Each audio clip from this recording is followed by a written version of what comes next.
Hello， 各位好，我是 Revision Lab 修診所的阿修，歡迎來到我的頻道。今天我們要來拆解一個非常特別的保育案例，主角是穿山甲，一種我們可能聽過，但其實非常陌生的生物。它的樣子很獨特，個性也很溫和。但你知道嗎？就是這樣一個生物，竟然是全世界被非法交易最嚴重的哺乳動物。不過，在台灣有一股很不一樣的力量，一股由下而上的草根力量，正在為穿山甲的未來畫出一張全新的生存藍圖。好，我們先從這句話開始看起。這句話是來自台灣一個家庭，它真的完美的捕捉了我們今天要探討的這種新的保育模式的精神。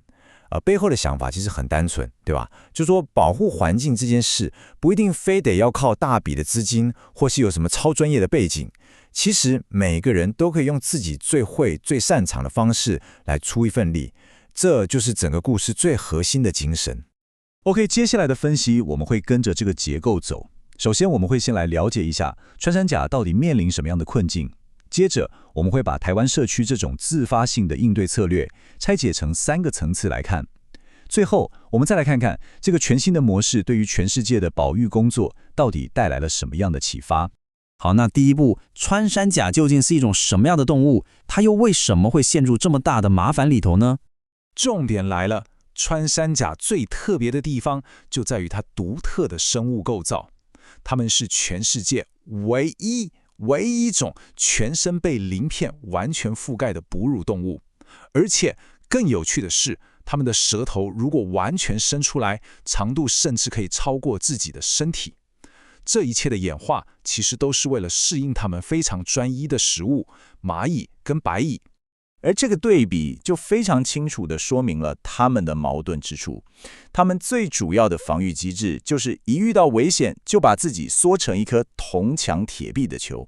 這身盔甲雖然能抵擋大部分的天敵，但你想想，當他們面對的是人類盜獵者的時候，這個行為反而讓他們變得超級容易被撿走，完全失去了逃跑的機會。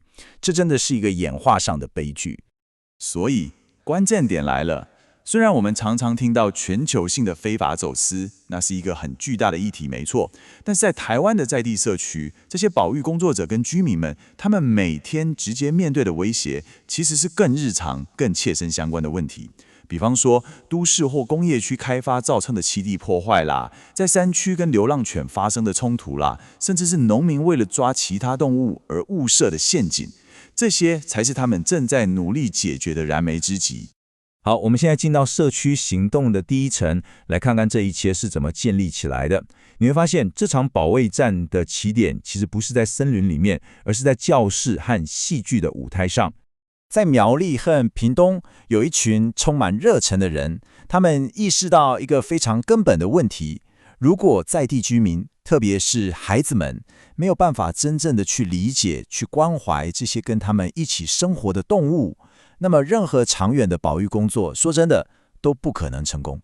所以他們的第一步就是先建立起情感上的連結。他們的做法真的非常聰明，把學習這件事變得可以親手操作，而且還很有文化意涵。他們把那些很抽象的保育概念，轉化成讓人一輩子都忘不了的體驗。比方說，他們會讓孩子們用追蹤器去模擬科學家是怎麼追蹤穿山甲的，或者就像前面提到的許梅婷一家人一樣，他們創作了一出關於穿山甲保衛家園的皮影戲。你想想看，這遠比課本上那些冷冰冰的文字來得更有力量，對吧？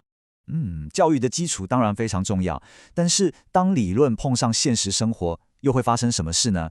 接下來我們就把焦點轉到台中的大雪山社區。這裡我們看到一個非常精彩的雙贏案例。這個社區的居民，他們沒有把野生動物當成麻煩或是威脅，反而找到了一個方法，讓自己的農場因為這些動物的存在變得更好、更永續。接下來這一點超級重要。這位果農李成魂的邏輯聽起來很簡單，但真的非常高明。他在果園裡養了一群鵝，把它們當成除草大隊，鵝會很開心地吃掉雜草。這就表示他完全不需要噴灑任何除草劑，光是這樣，他每年就至少省下2次的人力還有金錢成本。所以這裡的關鍵點就在於一個連鎖效應。你看，不撒除草劑，土壤裡的昆蟲生態系就慢慢恢復了，螞蟻和白蟻的數量變多，這就等於是為穿山甲準備了一場豐盛的自助餐啊！所以，僅僅只是透過一個這麼簡單又永續的改變，這位農夫就無意間為穿山甲打造了一個完美的覓食天堂。這就證明了，保育跟農業生產真的不必然是互相衝突的，它們其實可以共存共榮。好，我們剛剛看到了教育和共存，現在讓我們來看看社區行動最高階的階段——積極主動的介入。在這個階段，這些居民所做的已經不只是保護穿山甲這麼簡單了，他們正在轉變成公民科學家，甚至是社會運動家。我們繼續聊下去，這裡我們看到的是一種策略上的重大轉變。這些社區從過去那種比較被動的保護，轉為主動出擊。他們自己組織了山林巡守隊，去監測有沒有非法的陷阱。他們還進行流浪犬的調查，去收集穿山甲被攻擊的具體數據。這一切行動目的都非常清楚。他們要用科學證據和公民的力量去游說政府，去證明現在的流浪動物政策其實有漏洞，必須要進行更全面、更大規模的改革才行。所以，當我們把前面提到的所有碎片，也就是教育、共存還有介入，把這3塊拼圖拼在一起的時候，一個非常強而有力的全新的保育模型就浮現了。這個模型，它不是一個由上而下的政府法令，也不是靠外來的專家來指導，這是一個非常有韌性、多層次的策略。它完全是從社區內部，就像一棵大樹一樣，有機地生長出來的。你可以想象，教育是根基，大概佔了40%的基礎；永續共存是主幹，佔了30%；而積極的介入跟倡議就是枝葉，也佔了30%。每一個環節都缺一不可，共同構成了一個非常穩固的保護網。簡單整理一下剛剛的內容，這個由下而上的模型，它的重要性其實遠遠超過一個單純的在地成功故事。它其實是一張可以被複製的藍圖，有機會被應用到全世界各種不同的保育挑戰上面。那為什麼它會成功？因為它解決了最根本的問題，它讓保育工作融入了在地的文化，找到了在經濟上可行的永續模式，並且賦予了在地的公民成為守護者的權利跟使命感。它證明了保育不應該是外來的負擔，而是在地生活的一部分。這也為我們留下最後一個很值得思考的問題：在我們自己的生活周遭，那個等待被保護的穿山甲會是什麼呢？它可能是一個被遺忘的文化資產，可能是一條被污染的溪流，或者是一個需要幫助的弱勢社群。